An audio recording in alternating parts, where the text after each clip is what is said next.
Bem-vindos e bem-vindas ao NICE Webcast, uma das iniciativas da NICE Mulheres Empreendedoras. A missão da NICE Mulheres Empreendedoras nasce do forte sentimento de construir uma comunidade de líderes, únicas e confiantes.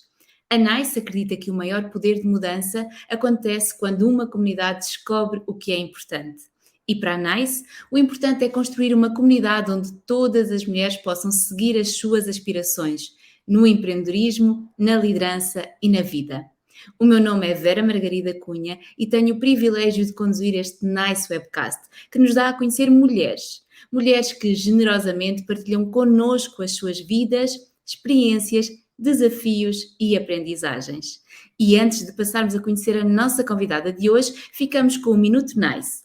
Informação que precisamos saber.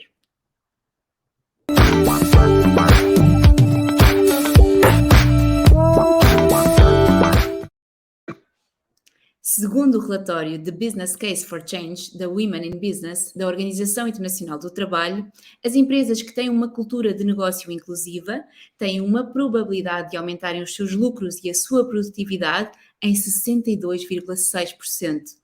Para este relatório foram entrevistadas 13 mil empresas em todo o mundo, oferecendo novos dados sobre como a diversidade de género no topo melhora o desempenho organizacional.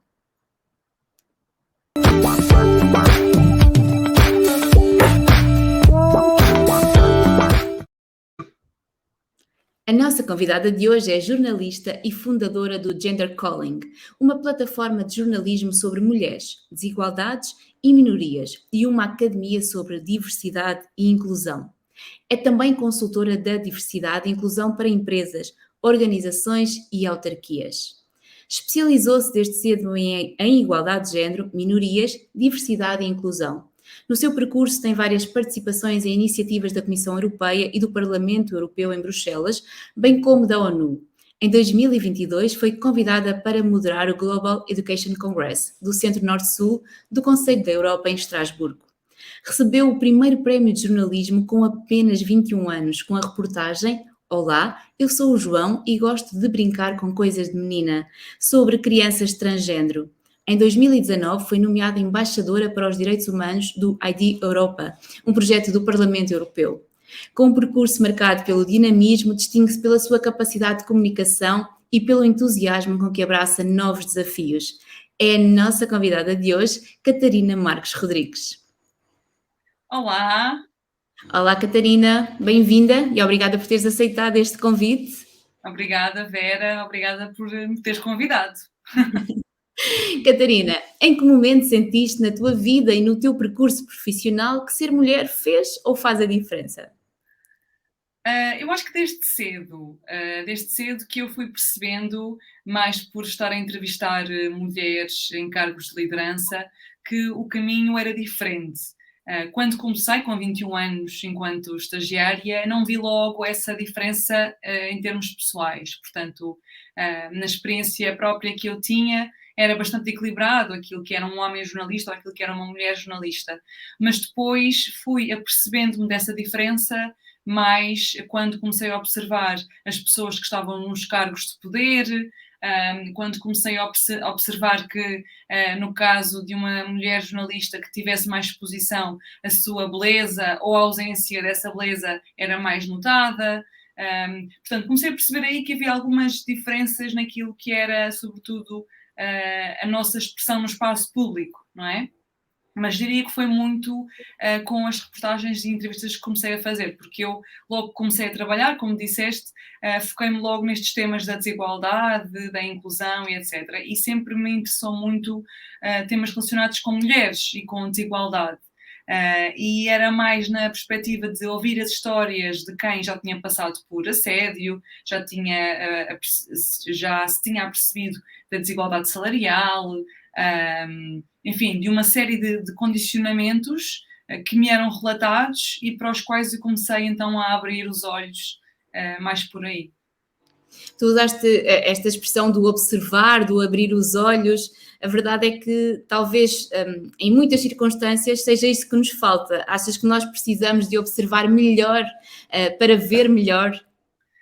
Sim, e cada vez mais, ao contrário daquilo que se pensa, que nós estamos num caminho direito, não é? Para a igualdade e para a empatia e para a inclusão, não é verdade. E as transformações mundiais recentes até mostram isso mesmo, que as pessoas estão cada vez mais focadas naquela que é a sua dor, a sua vontade de justiça, a sua noção ou a sua ideia de que a minha posição é que é mais importante do que a posição do outro.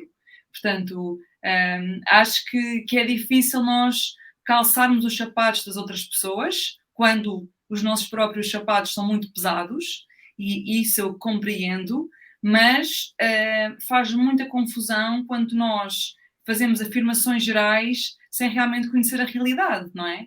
E quando achamos que somos as únicas pessoas que sofrem, ou que não há pessoas que estejam piores que nós, e que se houver, é porque há alguma explicação.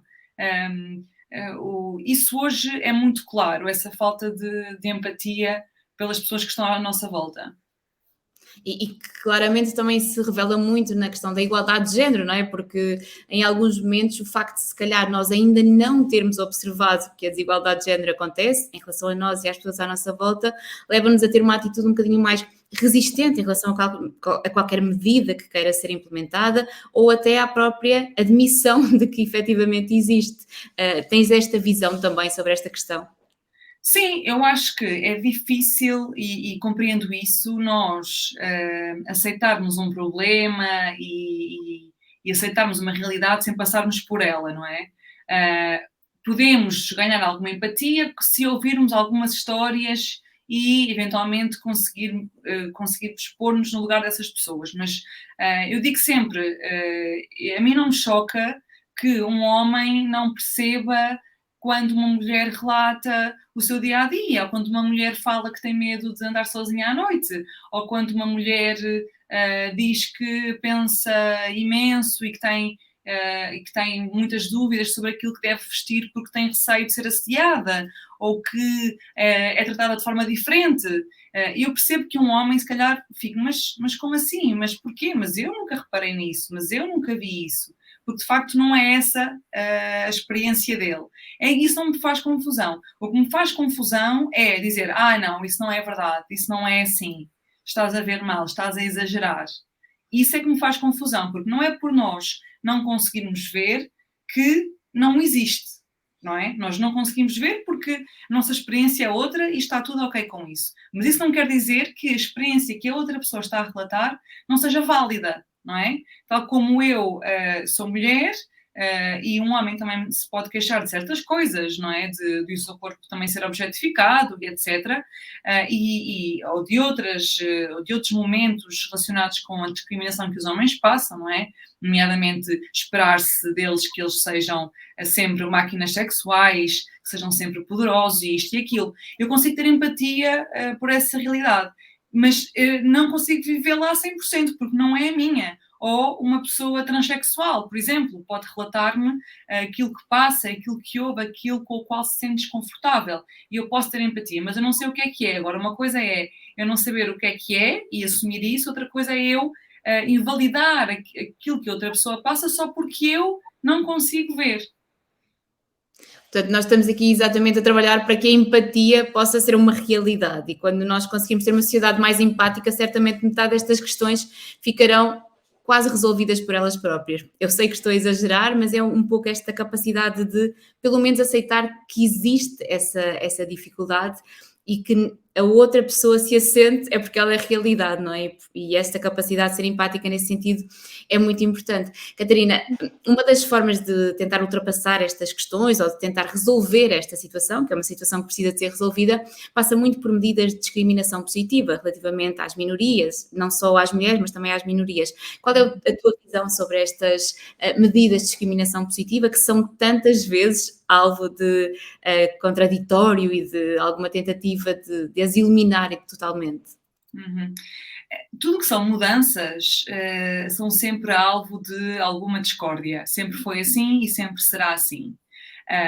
Eu sou de acordo com medidas que sirvam para impulsionar aquilo que por si só demora muito tempo a acontecer, que é o caso de cotas, por exemplo, não é? Ou seja, nós podemos deixar que as coisas aconteçam por si só. Acreditamos que o progresso vai acontecer, que as mentalidades vão mudar, que a visibilidade vai ser maior e podemos ter fé nisso. Mas a verdade é que até os acontecimentos recentes nos mostram, com a pandemia, sobretudo, que aumentou muitas desigualdades, mostram-nos que nós confiarmos só no desenrolar da situação perante certas medidas que vão acontecendo, que isso vai fazer com que esse objetivo final demore muito tempo a acontecer.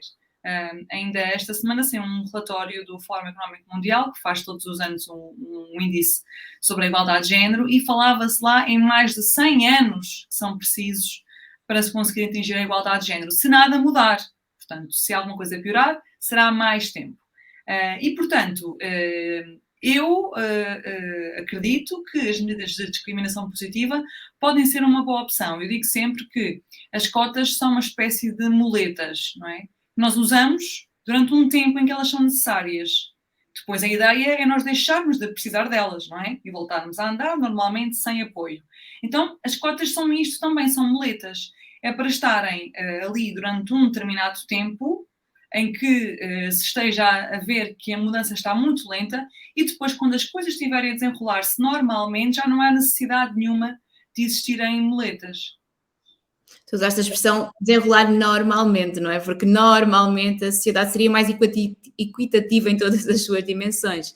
É como, lá está, como as muletas, nós normalmente não as necessitaríamos, mas quando precisamos temos mesmo que as utilizar. Catarina, a área da comunicação é uma das tuas áreas de eleição, em termos de trabalho e também em termos de trabalho no que diz respeito à questão das minorias e da igualdade de género.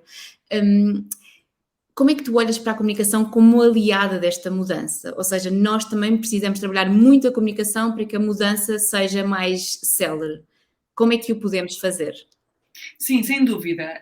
Eu acho que aqui a comunicação há em vários prismas, não é? Há a comunicação no sentido de contar histórias, e é esse o meu objetivo com o Gender Calling agora. Eu acho que quando nós lemos a história de alguém que passou por um aborto, por exemplo, e eu também fiz, então eu vou identificar-me com aquela pessoa, porque eu estou a perceber que aquilo que aquela pessoa está a dizer corresponde àquilo que eu passei e eu sinto-me bem, porque sinto que não sou a única. Portanto, tem esse valor da identificação, e é por isso que eu tenho de trazer histórias relacionadas com estes temas, com maternidade, com carreira, com poder, com desafios e dilemas que todas e todos nós temos ao longo da nossa vida, mas sobre os quais muitas vezes não se fala, porque temos vergonha, porque achamos que nos coloca numa posição vulnerável e não queremos estar nessa posição, porque achamos que somos as únicas a passar por aquilo, etc. Portanto, tem esse prisma de partilhar para unir e para tornar visível questões que não são só de uma ou duas pessoas. E depois também a comunicação no sentido de aquilo que nós dizemos e como dizemos tem um impacto brutal tem um impacto brutal na eficácia ou não eficácia daquilo que nós queremos atingir. Ou seja, se quer, por exemplo, eu sou líder de uma empresa, se eu quero que as pessoas que estão ali se sintam bem, que tenham uma boa performance, que gostem de trabalhar aqui, que estejam motivadas, eu tenho que perceber que eu estou perante um grupo de pessoas que são todas diferentes. E não é preciso serem só diferentes na cor da pele, na origem, no género, etc. São diferentes na sua vida, no seu contexto. Há pessoas que têm família, há pessoas que não têm a família que a maioria das pessoas tem, há pessoas que têm uma religião, há pessoas que não têm, há pessoas que têm certos hábitos, há pessoas que estão com uma depressão, há pessoas que estão a passar por um pós-parto, há pessoas... E todas essas diferenças das pessoas com as quais nós lidamos têm que ser tidas em conta na nossa comunicação. Porque não é igual falar com alguém que tem X características e com alguém que não tem, ou com alguém que tem outro contexto completamente diferente. E, portanto, quando se fala em igualdade, é uma igualdade no sentido da equidade, ou seja, para a Vera eu vou falar de uma certa forma e vou mencionar certos tópicos e se calhar outros vou ter a sensibilidade para não falar sobre eles, mas se calhar para a Catarina já tenho que me adaptar e não é do género, eu tenho esta forma de comunicar e, portanto, é assim para toda a gente. Não, porque mesmo eu própria também não gosto que falem comigo da forma como falam com outras pessoas. E, portanto, a comunicação, o que nós dizemos, como dizemos, em que contexto, se errarmos o que dizemos e em que contexto, tudo isso influencia as nossas relações, o nosso trabalho e, no fim de tudo, também os nossos objetivos. E muito também no mundo corporativo, o mundo no qual tu também trabalhas enquanto formadora e consultora, esta questão da igualdade de género ou equidade de género, tu notas que é efetivamente já uma preocupação nas empresas ou ainda estamos aqui num caminho que também precisa de ser ainda conquistado? Eu acho que está a começar agora. Acho que já há algumas empresas que têm departamentos, ou melhor, uma pessoa, sim, departamentos com pessoas que se estão a focar neste assunto. Vejo que há uma procura cada vez maior por estes temas. O que eu noto muitas vezes é que há preocupação por parte dos departamentos de recursos humanos ou por parte dos departamentos de marketing e de comunicação, mas as pessoas que trabalham sem ser nesses locais de liderança, muitas vezes ainda não têm uma grande sensibilidade para esse assunto. Não quer dizer que não acham importante, quer dizer apenas que ainda não têm aquela sensibilidade a 100%. Umas têm, outras não. Ainda não é um assunto consensual, o que é completamente aceitável, tendo em conta que isto é tudo uma novidade, não é? Até há pouco tempo não se falava sobre isto, pelo menos neste mundo das empresas, não é? Falava-se em termos de leis, aquilo que devia ser ou não aprovado, mas não, no nosso local de trabalho. Era como se assumisse que as pessoas, quando entram da porta do escritório para dentro, que deixam de ter a sua identidade, não é? Portanto, uma coisa é aquilo que se passa em casa, outra coisa é aquilo que se passa no escritório ou em casa quando está a trabalhar no Zoom. Mas não é assim, não é? Porque a Catarina que está em casa leva alguma coisa dessa Catarina quando está a trabalhar. E, portanto, as pessoas não desdobram a sua identidade em peças. As pessoas são um todo. E, portanto, têm que se sentir bem nesse todo e em todo o lado. E isso implica, lá está, o respeito pela diversidade, enquanto pessoas que, como referias, todos nós temos e todos nós precisamos que esse respeito e essa valorização até da diversidade seja cada vez mais evidenciada e cada vez mais valorizada. Catarina, hoje fala-se também muito, e é muito recente, é uma das tuas áreas de trabalho também, da linguagem inclusiva. E eu gostava que tu nos ajudasses a perceber melhor este conceito, a perceber qual é o papel que ele tem na mudança de mentalidades e, afinal, o que é que nós, todos e todas, precisamos de mudar para termos cada vez uma linguagem mais inclusiva? Sim, ao contrário daquilo que se pensa, a linguagem inclusiva não é uma novidade. Portanto, já há recomendações do Conselho da Europa e de outras organizações internacionais para existir uma linguagem inclusiva desde o fim dos anos 80, portanto, 87, 88. Já desde aí que se diz que os Estados-membros e que os países, a nível institucional, portanto, naquilo que são os serviços públicos, naquilo que são os documentos oficiais, que devem ter uma linguagem que espelhe aquilo que é o conjunto das pessoas que vivem naquele país. Ou seja, se vivem homens e mulheres, então esses homens e essas mulheres devem estar explícitos naquilo que são os documentos que têm a ver com o país. Pronto. Claro que hoje em dia, 2022, já há mais géneros que são considerados, além do masculino e do feminino, o não binário e outros, pronto. Mas ainda estamos no feminino e no masculino e mesmo assim ainda é um assunto polémico, não é? O que se diz e com o qual eu concordo é que o todos, por exemplo, é uma palavra que sempre foi usada tomando o masculino como a maioria, não é? Portanto, se nós estivéssemos numa sala em que estivessem 15 mulheres e 5 homens, dizia-se todos, não é? E, de facto, se nós formos a ver isto como é em termos práticos, não é em termos de língua, mas em termos práticos da realidade, realmente não faz sentido, porque se eu tenho 15 mulheres e 5 homens, eu estou a dizer um todos, que é uma palavra que está no masculino, para me referir a toda a gente, quando na verdade a maioria até são mulheres. Pronto. E é a noção que está por trás da linguagem inclusiva. Nós temos que falar da realidade como ela é e tornar visível na linguagem essa diversidade.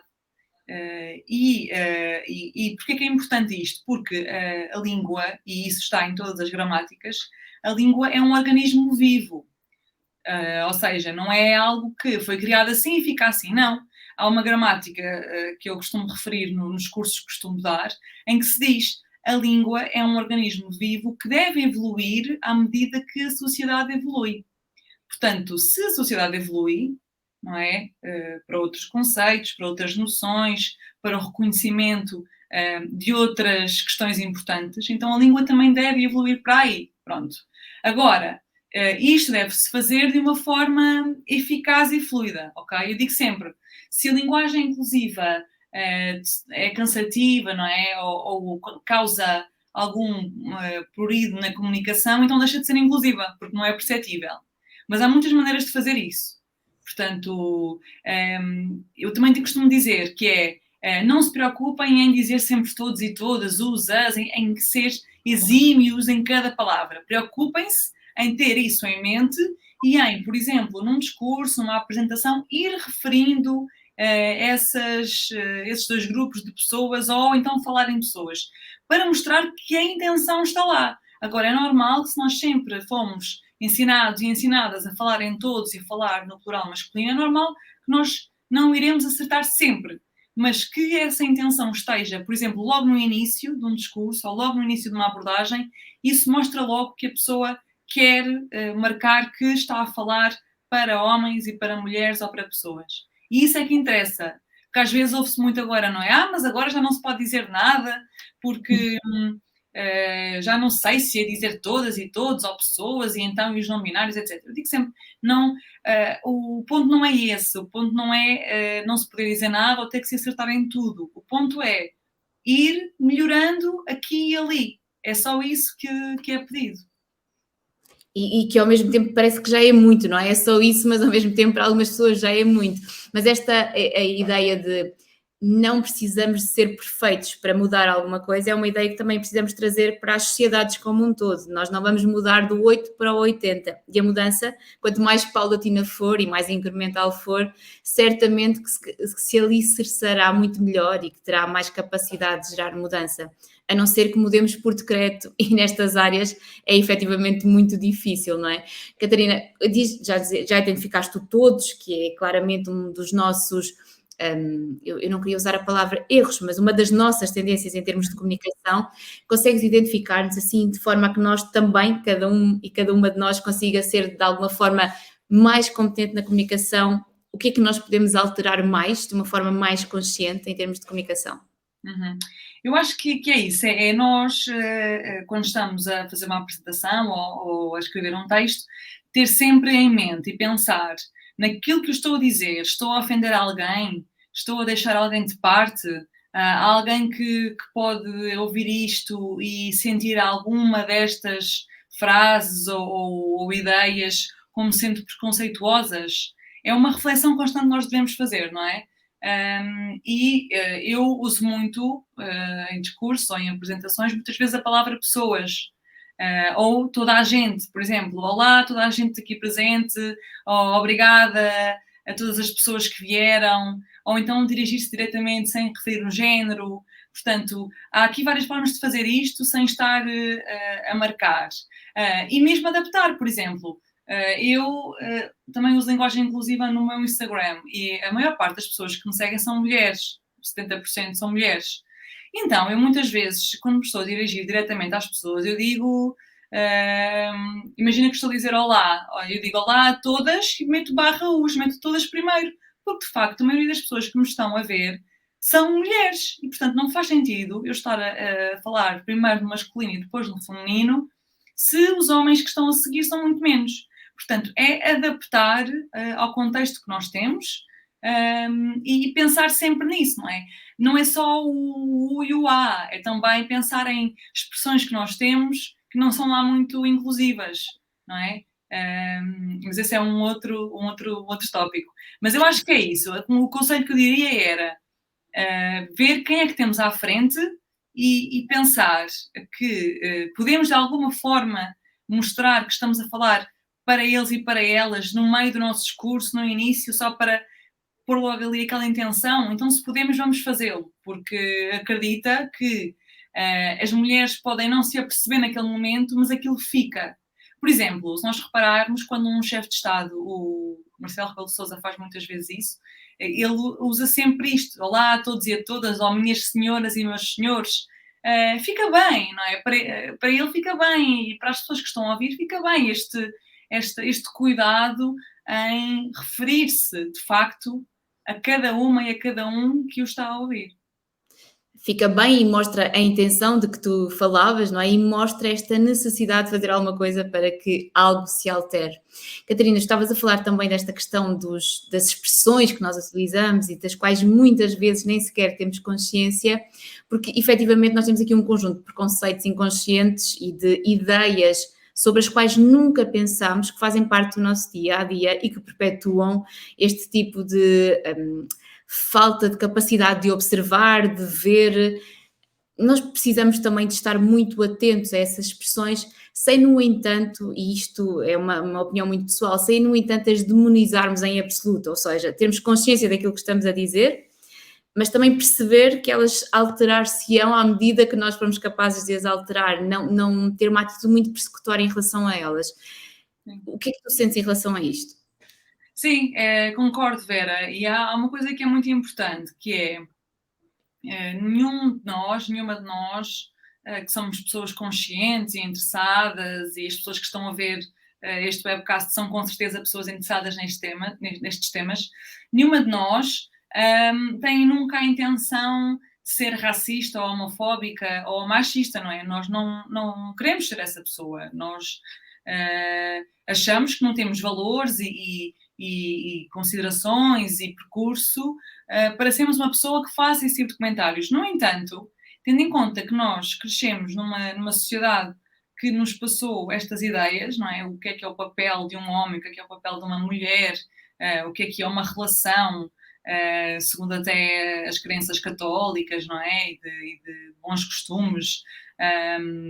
O que é socialmente ser uma pessoa branca ou ser uma pessoa negra, tendo em conta que nós crescemos com estas ideias a serem passadas pela família, pela escola, pelo trabalho, pela publicidade, etc., é normal que de vez em quando nos escape uma expressão que não é lá muito correta ou que pode ofender alguém. E se nós, por acaso, dissermos alguma coisa e outra pessoa nos disser, mas olha que isso foi um pouco racista, ou isso foi um pouco homofóbico, se alguém nos está a dizer aquilo, é porque de facto houve algo por trás daquilo que nós dissemos que teve essa conotação. Eu posso dizer assim, mas não era a minha intenção, mas não era a minha intenção. Ok, não era a minha intenção, mas o que interessa é a forma como aquela pessoa sentiu, não é a minha intenção. Porque eu posso estar a falar com uma pessoa homossexual e eu já fiz montes de reportagens sobre questões LGBT, tenho imensos amigos que, whatever. Mas se eu fizer um comentário a alguém que é homossexual e essa pessoa diga isso é um bocado homofóbico. Mas eu, que sempre fiz trabalho sobre pessoas LGBT, que já ganhei prémios, que já não sei o quê, nunca! A pessoa diz, não, mas eu senti como... Não, é impossível. Nunca. Isso o problema foi teu, porque eu nunca poderia fazer um comentário desses. Percebes, Vera? Não, olha, pronto, desculpa pelos vistos, eu sou igual a toda a gente e, portanto, também me escapa às vezes alguma coisa. Por isso, isto que está relacionado com a tua primeira pergunta, que não é sobre mim, não é? É sobre a forma como a outra pessoa sentiu. Isto é empatia, de facto, que trata os outros não como tu queres que te tratem, mas como eles querem ser tratados. Esse é que é o verdadeiro desafio, que eu percebo que é difícil, mas por mais instruídas e instruídos que nós sejamos, vai-nos sempre escapar alguma coisa. E por isso é que também há mulheres conscientes que são machistas, homossexuais que são homofóbicos, pessoas negras que são racistas, claro que há, e vai sempre haver, enquanto a maior parte daquilo que são os valores sociais que nos são passados forem de certa forma.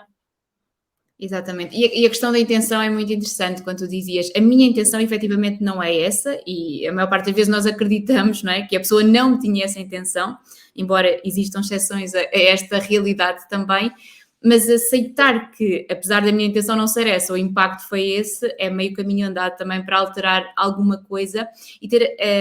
e contribui também para essa empatia de que tu tanto falas e que claramente é aqui o fator diferenciador na mudança que nós queremos trazer para o nosso dia-a-dia de todos e de todas nós. Já falaste um pouco sobre isto, Catarina, mas eu gostava que tu falasses um pouco mais sobre a questão da liderança no feminino. É uma área que tu também trabalhas, é uma área com a qual trabalhas, e eu gostava que também nos dissesses aqui qual é a tua visão sobre a liderança no feminino, se ela existe, se não existe, se é importante que nós consigamos atrair e trazer mais mulheres para posições de liderança e que impacto é que isso pode trazer para uma sociedade como a nossa. Uhum. Eu acho que há, no ponto de vista das dificuldades e dos desafios que as mulheres enfrentam. Ou seja, acho que há mais diferenças aí do que propriamente na forma de executar. Há aquela ideia por vezes, as mulheres são mais emocionais, ou são mais isto, ou são mais aquilo. Eu não... poderá ser talvez uma ideia que corresponda à maioria das mulheres, mas eu acho que esse discurso às vezes nos acaba por prejudicar mais do que propriamente por nos beneficiar. O que eu acho, os estudos provam isso, é que, de facto, uma mulher no poder é muito diferente de um homem no poder. Para já, na forma como chega lá e no tempo que demora a chegar lá, não é? Portanto, e nas coisas que tem que abdicar para chegar lá. Muitas vezes a forma de chegar a esse cargo de poder é abdicar de certas coisas, ou abdicar de ter uma família, ou abdicar de estar na zona onde queria viver, ou abdicar de se dedicar a outras coisas, etc. Ou abdicar de se poder dedicar a hobbies, pronto.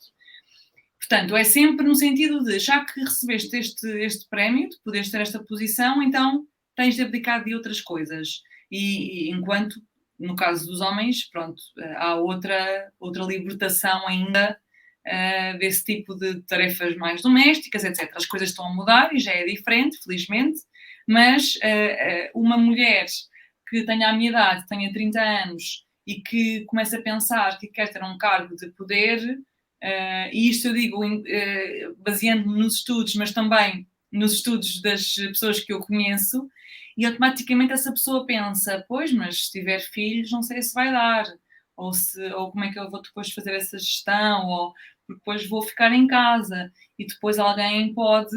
Portanto, logo aí há um questionamento que as mulheres fazem que os homens não fazem. E porquê que fazem? Porque há uma série de modelos que nos foram passados e que nos mostram que, sim, temos que abdicar de... E depois, na prática, eu acho que, tendo em conta que os desafios são tantos e que as barreiras são tantas para as mulheres, eu acho que depois elas, se calhar, têm alguma sensibilidade quando estão a liderar uma equipa, precisamente porque sabem também os obstáculos pelos quais passam e portanto, têm mais empatia, talvez. Claro que há todo o tipo de mulheres, tal como há todo o tipo de homens. Eu, por acaso, sempre tive chefes homens e mesmo eles também eram diferentes entre si. Já tive um bocadinho de tudo, não é? E, portanto, também há chefes homens que são super compreensivos e têm imensa empatia e com os quais podes ter alguma vontade.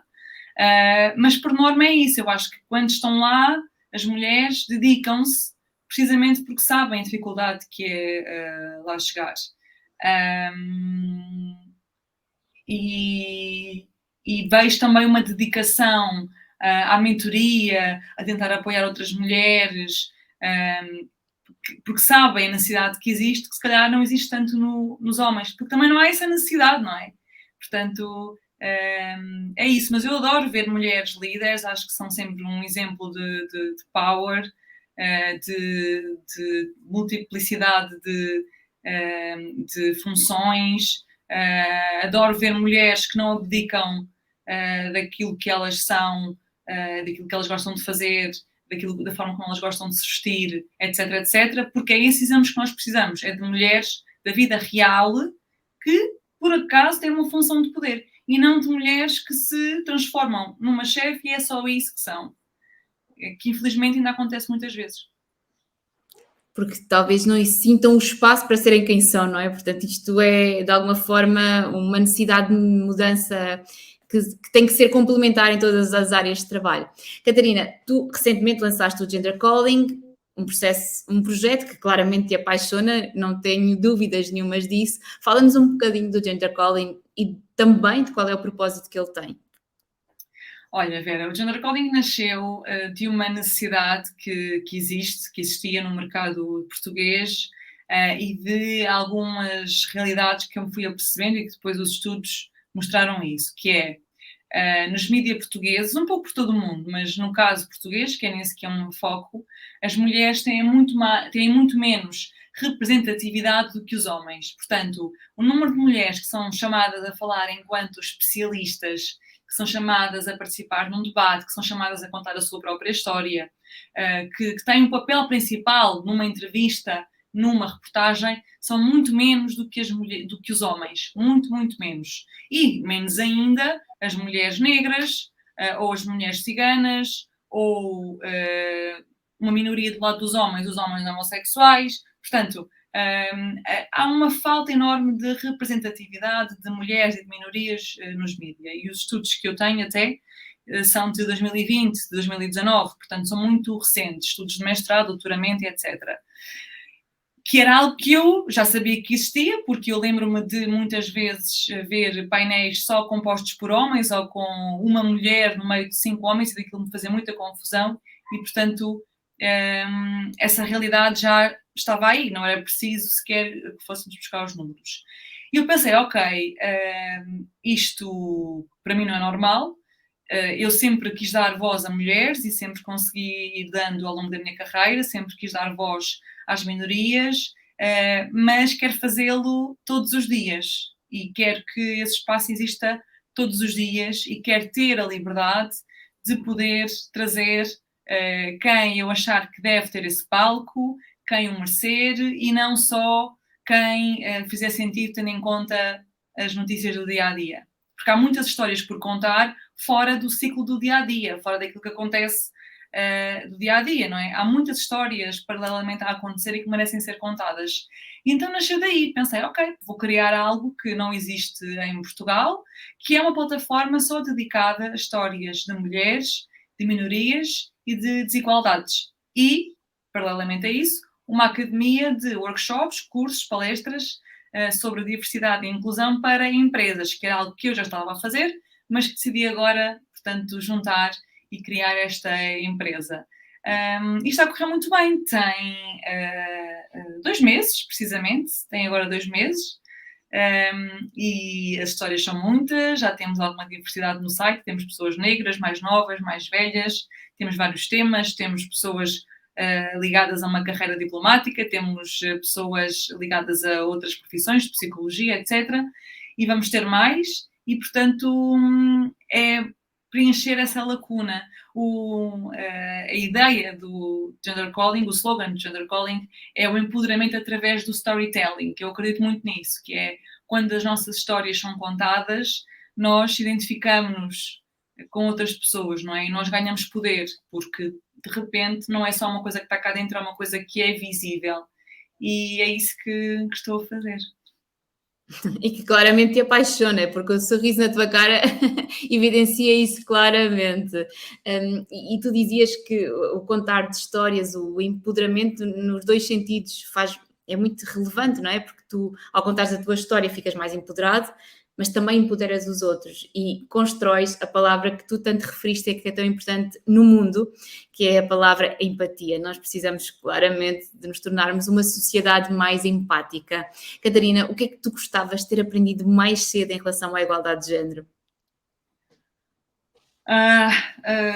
Que não ia ser assim tão fácil resolver. Olha, Vera, eu lembro-me, no outro dia estava a contar isto. Lembro-me que no início da minha carreira, que comecei a fazer muitas reportagens sobre mulheres e sobre a desigualdade e violência doméstica, etc. Eu lembro-me de pensar assim, 21 anos, de pensar assim, então quer dizer, daqui a uns 5 anos isto vai deixar de ser um tema, vai deixar de ser, vai deixar de existir. Porque eu escolhi uma área que eu pensei assim, este hábito dos direitos humanos, daqui a 5 anos já não vai haver matéria suficiente para me dedicar a ela. Não é como se fosse a política, ou a economia, ou o desporto, que há sempre matéria, não é? Até ao fim da vida. E pensei, daqui a 5 anos, se deixar de existir violência doméstica, etc., tenho que escolher outra área, o que é que eu vou escolher para cobrir? Na minha ingenuidade de pensar que estes problemas iam todos resolver-se e, portanto, eu depois tinha que arranjar uma outra área qualquer para cobrir e eu não sabia qual. E estamos aqui hoje, não é? Com imensa coisa para resolver, com problemas que não eram problemas antes, nomeadamente, por exemplo, a questão do aborto nos Estados Unidos e outras, e que agora são problemas.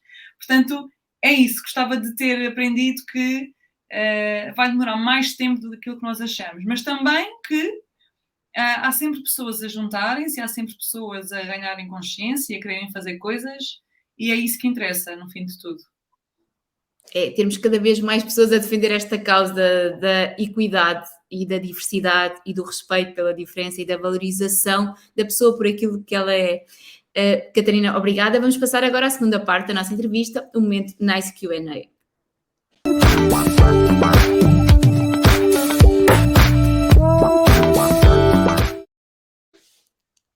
Catarina, qual é o livro da tua vida? Olha, há um livro que eu recomendaria a mulheres, sobretudo mais jovens, que é um livro da Sheryl Sandberg, Lean In, que é não sei o nome em português, mas é um livro dela que é muito conhecido. E que é precisamente sobre estas questões da igualdade de género, bem na base, ou seja, os exemplos, etc. Ela trabalha no Facebook, é uma das pessoas que tem um dos cargos de chefe no Facebook, e portanto ela fala muito sobre aquilo que ela própria começou a perceber-se, daquela que era a diferença entre uma mulher líder e um homem líder. Portanto, recomendaria também esse. Qual é a frase da tua vida? A frase.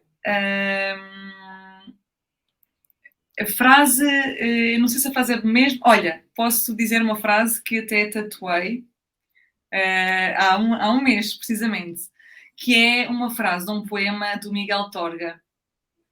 A frase é: de nenhum fruto queiras só metade, que é precisamente You can have it all. Portanto, o poema dele, o nome, não me recordo agora o nome do poema, mas vale a pena ler o poema todo, que é precisamente sobre isto de querermos mais e de não nos contentarmos com pouco. E acho que esta frase é muito boa para as mulheres. De nenhum fruto queiras só metade. Se podes comer o fruto inteiro, não te contentes só com metade.